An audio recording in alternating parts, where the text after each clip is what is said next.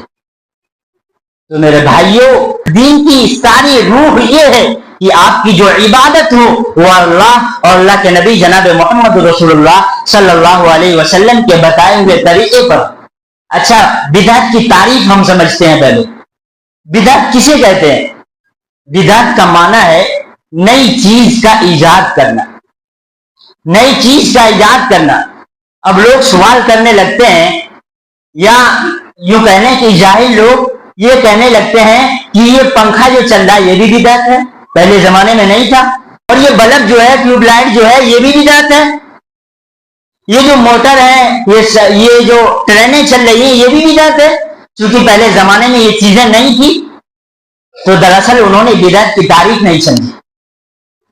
بدعت کہتے ہیں شر الامور، جس کو اللہ کے نبی نے کہا وہ بدعت ہے. فرمایا الاحداث فی الدین ما لم یکن فی عہد رسول اللہ صلی اللہ علیہ وسلم ولا فی الصحابہ ولا فی التابعین ولا فی تبع التابعین. فرمایا دین میں ایسی چیز کا ایجاد کرنا. اچھا یاد رکھیں، دین میں کسی چیز کا ایجاد کرنا، ایسی چیز کا ایجاد کرنا جو نبی پاک علیہ الصلوۃ والسلام کے زمانے میں بھی نہیں تھا، جو صحابہ کرام کے زمانے میں بھی نہیں تھا، جس کا وجود حضرات تابعین کے زمانے میں بھی نہیں تھا، جس کا وجود حضرات تبع تابعین کے زمانے میں بھی نہیں تھا. اس چیز کا وجود یا ایسی چیز کو ایجاد کرنا اور اس کو دین کا جز سمجھ کر اس پر عمل کرنا، فرمایا یہ بدعت ہے. اسی کو اللہ کے نبی نے کہا شد الامور، یہ بدترین کام ہے، یہ بدترین کام ہے. ایصال ثواب آپ دیکھیں، ایصال ثواب یہ جائز ہے، آپ کبھی بھی ایصال ثواب کر سکتے ہیں. لیکن اب لوگوں نے کیا کیا، اس کو تیجا 10واں 20واں 40واں نکال دیا لوگوں. اسلام کی تعلیم یہ ہے کہ آپ ایصال ثواب کریں، یہ بہترین چیز ہے. ایک مردے کے لیے آپ ایصال ثواب کر رہے ہیں، یہ تو بہت ہی اچھی چیز ہے. فرمایا اس پر وہ شخص جو ایصال ثواب کرتا ہے اس کو دوہرا اجر مل رہا ہے، یعنی دوگنا اجر مل رہا ہے. ایک اجر یہ ہے کہ وہ خود کر رہا ہے، دوسرا اجر یہ ہے کہ ہمدردی والا اجر. آپ کسی مسلمان کے ساتھ خیرخواہی کر رہے ہیں تو اس پہ بھی اجر ہے.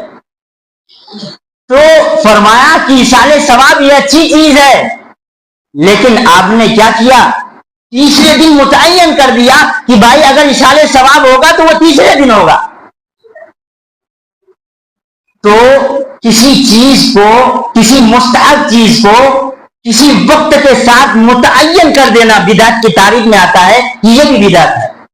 بات سمجھیے گا.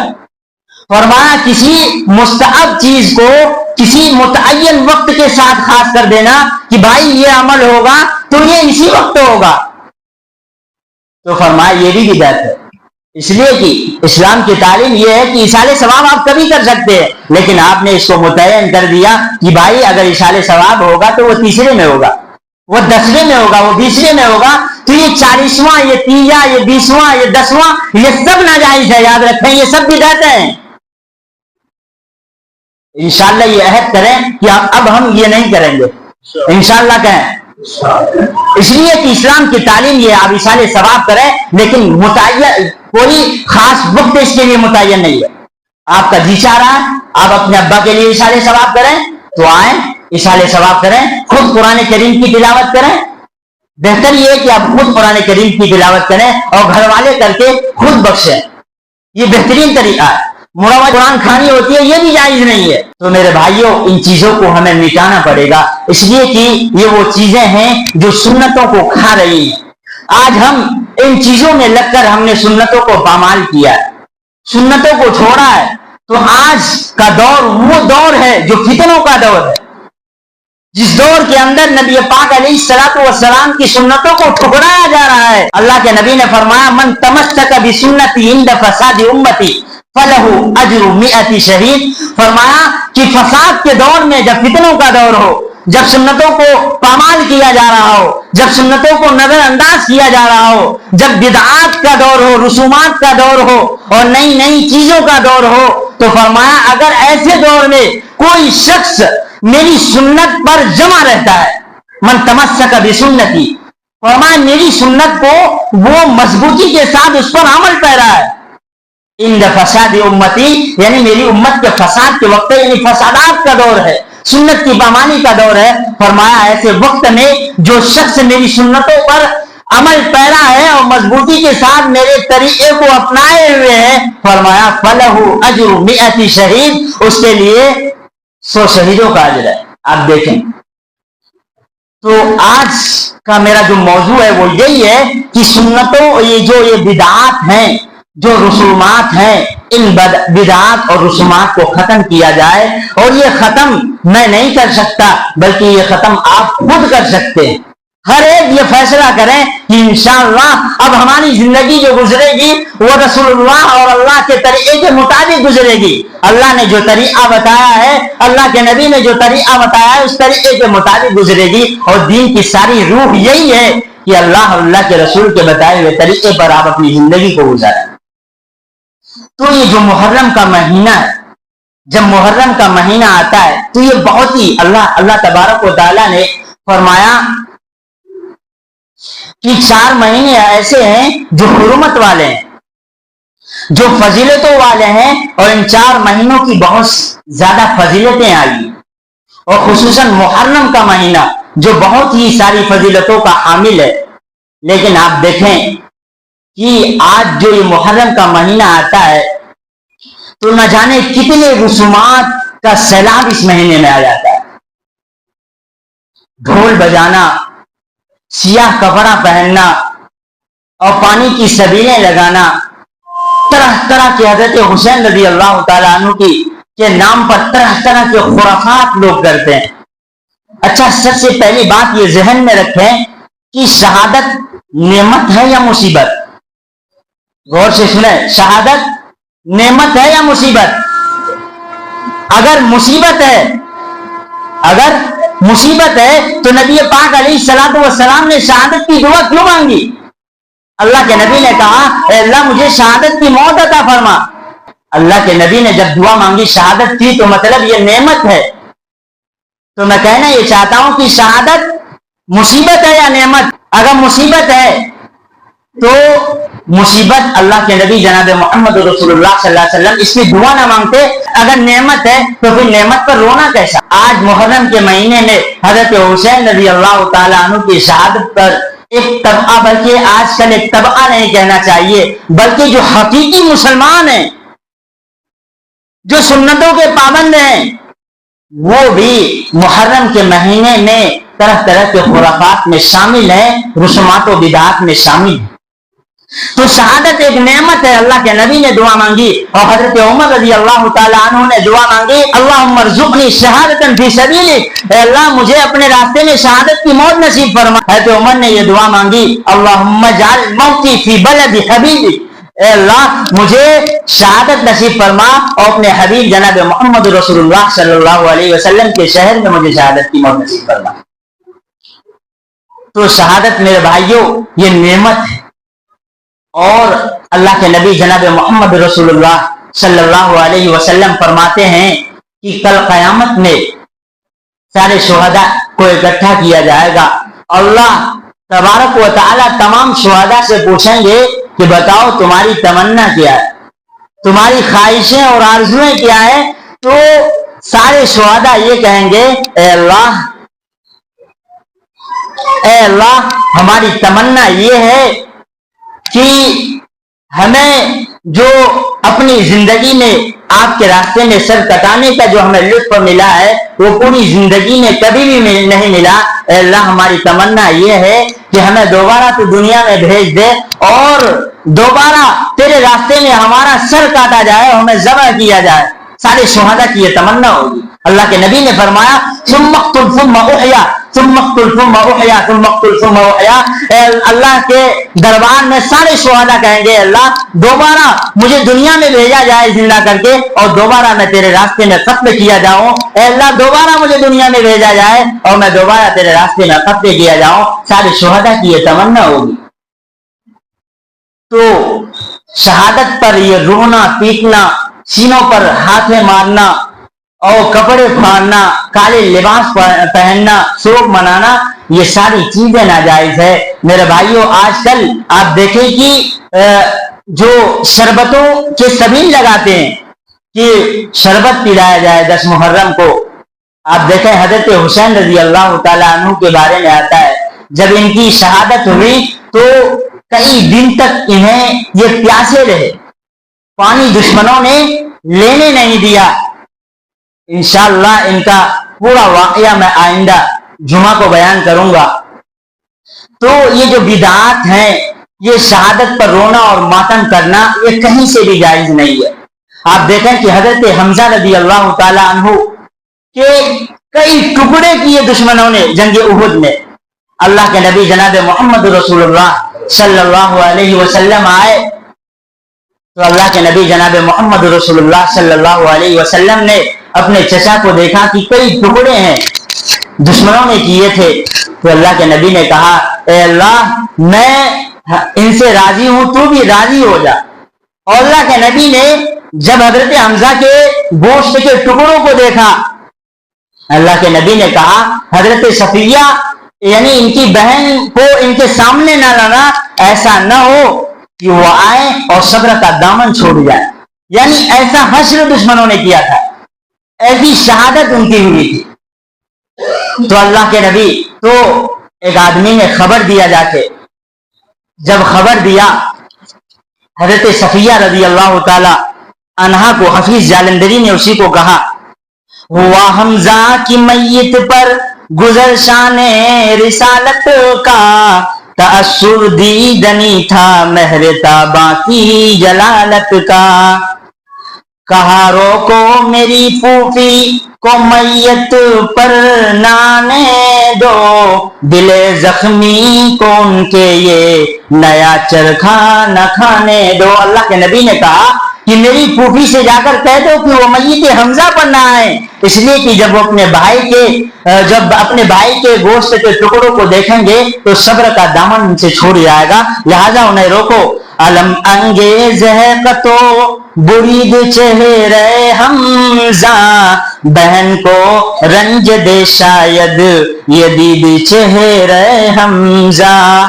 کسر نے جا کے مادر کو مگر جس وقت سمجھایا، تو قلب مسلمہ کو ہر حال میں صبر آشنا پایا. لیکن حضرت صفیہ کون تھی؟ وہ ایک صحابیہ تھی، اور صحابیہ خدا کی قسم ان کے مقام جو ہے اور ان کے اندر اللہ کے نبی جناب محمد رسول اللہ صلی اللہ علیہ وسلم کی تعلیم گھر کر گئی تھی. اسی لیے یہ کہا گیا ہے کہ آپ چاہے کتنوں بڑے بزرگ بن جائیں لیکن آپ ایک صحابی کے مقام کو نہیں چھو سکتے. تو ان کا مقام ہی الگ ہے، رضی اللہ عنہم ورضوا عنہ، ان کا مقام ہی الگ ہے. تو فرمایا جب یہ بھائی کے لاش کے ٹکڑوں پر گئیں، جب حضرت صفیہ نے اللہ کے نبی نے روکا لیکن پھر بھی یہ بھائی کے لاش کے ٹکڑوں پر گئیں، تو آپ دیکھیں حفیظ جالندری نے اس کو کیا کہا، گئی وہ میت حمزہ پہ روئی اور نہ چلائی، نظر چہرے پہ ڈالی فاتحہ پڑھ کر چلی آئی. آپ دیکھیں بھائی کا جنازہ ہے، گوشت کے ٹکڑے ٹکڑے ہو گئے ہیں، لیکن جب وہ اپنے بھائی کے شہادت یعنی اپنے بھائی کے پاس پہنچتے ہیں، گوشت کے ٹکڑے کے پاس پہنچتے ہیں، تو وہ گئیں اور نہ روئی اور نہ چلائی. حفیظ جالندری نے کہا گئیں وہ میت حمزہ پہ روئی اور نہ چلائی، نظر چہرے پہ ڈالی فاتحہ پڑھ کر چلی آئی. گئی لیکن صبر کے دامن کو جانے نہیں دیا. اللہ کے نبی نے جو صبر کا حکم دیا تھا وہ صبر اس پر وہ کھڑی اتری اور صبر کا دامن